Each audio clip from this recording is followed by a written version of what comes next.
Hey хейтерлерге салам деп коелу. Амансыңарбы достор? Мен кече мына Жолдош деген бир досум боюнча видео чыгарсам, иштери жөн үйдө жатып, жөн жатпай, иштери өтүп, жаман комментарий жазып,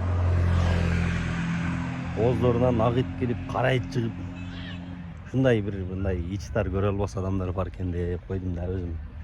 Эми комментарий көптөн окуп кое берем. Канча кирип калганда көзүм илешип калат. Ана деп коем мен. Адам өзүнүн деңгээли кандай болсо, ошондой болот да.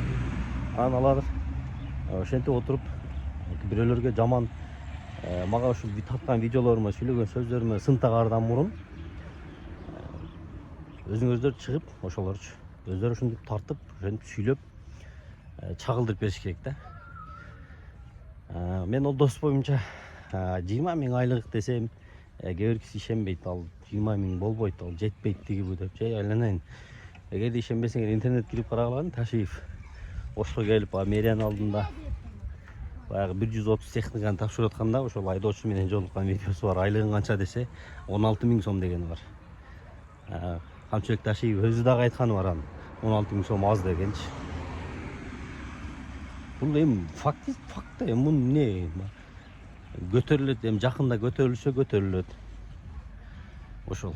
Азыр мына биз ошол кече мен тартып өткөн асфальт жолдо турабыз, буюрса бүтүп аягына чыгып калыптыр. Эртең 31 августта бир топ жолдорду, бир топ мектептерди, бир топ бала бакчаларды ачылышын кылып, лентасын кыркабыз деп эң жакшы ниетте жүрөт. Эми буюрса 31 августта ушул азыр ошого чейин мындай аябай катуу иштеп аткан учуру мэрибиздин.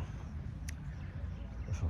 Буюрса ошто кычык жолдорубуз деле кеңейип, чоңоюп калды. Эми мына оштун домдун араларында кээ бир жерлер бар. Тосулуп калган, башка болуп калган, ушундай жерлер дагы буюрса аларга жетишет деп. Анан Терешкова мектеп интернат жанында турабыз азыр бул.